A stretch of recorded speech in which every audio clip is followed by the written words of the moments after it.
After a long break, I'm back with another episode on Uncovering the Corners of the World podcast. Hello and welcome to episode 31, Texas, Shipwrecks, Devil's Sinkhole, and a Castle.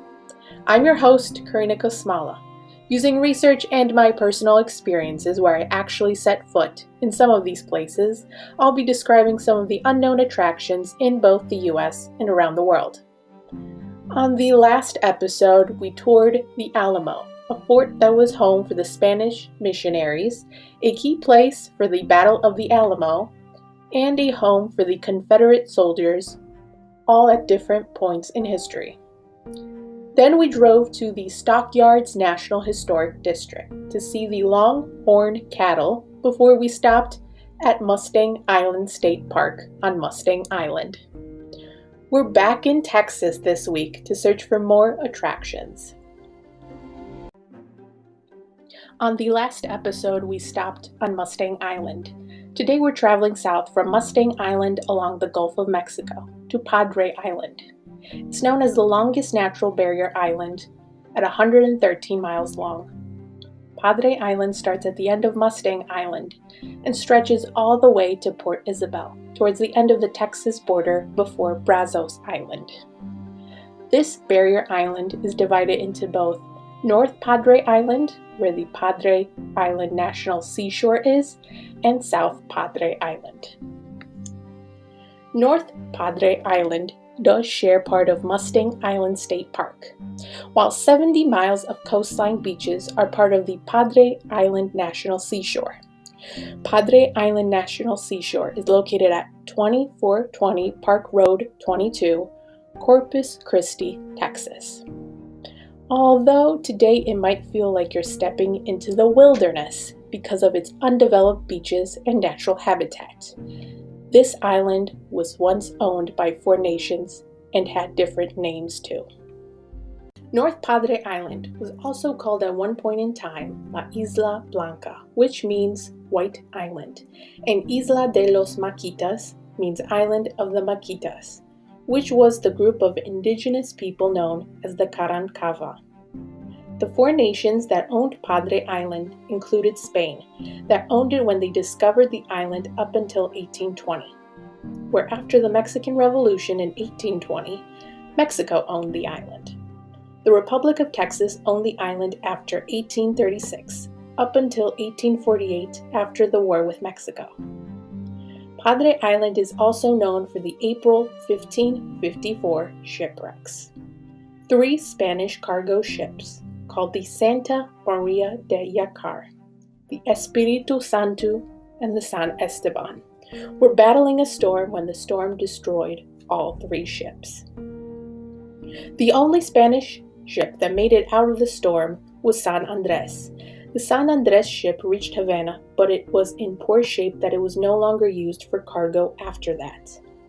From all 3 ships, the crew members and passengers attempted to swim to the island. However, it is believed that some of the 300 passengers drowned before they reached the island, while some died from hunger, thirst, or were attacked by the natives that lived on the island. This was documented as the first appearance of Europeans on the island.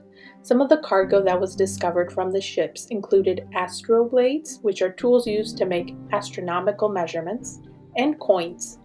Today it's possible to find pieces of the ship on the island. However, anything that's found from these ships has to be reported to the National Park Service. Padre Island is home to 380 species of birds and sea turtles, like the Kemp's Ridley sea turtle, green sea turtle, hawksbill sea turtle, leatherback sea turtle, and loggerhead sea turtle. Besides walking along the coast to watch the sea turtles and birds, you can fish and boat in the Laguna Madre, which is one of the 6 hypersalin, which is a body of water that is saltier than the ocean, lagoons in the world.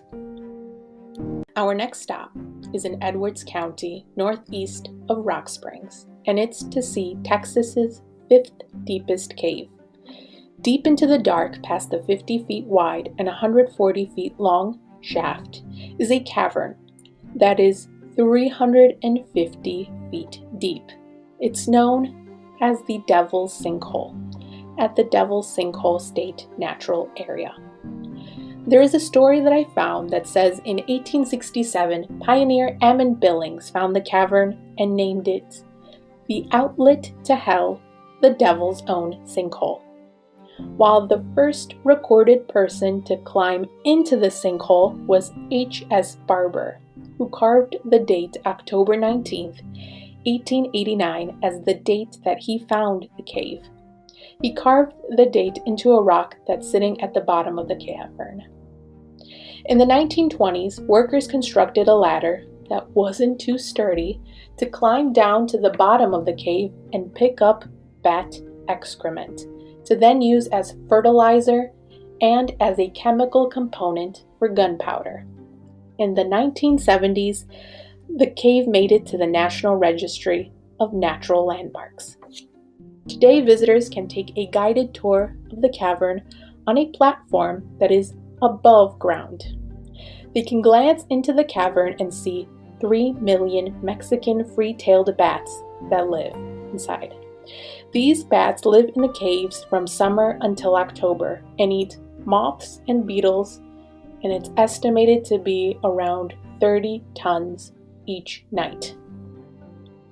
Our last stop is to 504 East Main Street in Bellville, Texas, to a castle that sits on a lake. A hand-operated 3,000-pound drawbridge is lowered, and the portcullis, or the heavy grating gate, is lifted to invite visitors to the world created by Mike Newman. Mike Newman owns the bakery Newman's Bakery, but he also had a dream to build a castle. After buying 20 acres of land, Newman began building the castle in 1998. It took 8 years to finish building the 3,400 square foot castle. He currently lives in the castle but offers tours to see the castle's courtyard, Great Hall, and 5 corner turrets, with one of them being 42 feet tall.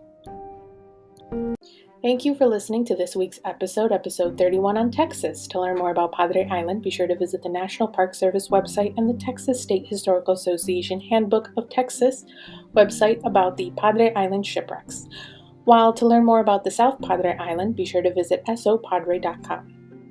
To learn more about the Devil's Sinkhole State Natural Area, check out the Texas Parks and Wildlife website, along with the Texas State Historical Association Handbook of Texas, and there is also a YouTube video showing the Devil's Sinkhole that was posted by the Texas Parks and Wildlife. Lastly, for more information about Newman's Castle, be sure to visit thenewmanscastle.com, along with the article published by the Texas Scoop Power titled King of His Own Castle, and there is an additional article titled Bellville Man's Home Really Is His Castle from the Cron.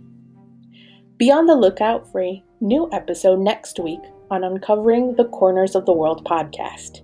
Have a great weekend.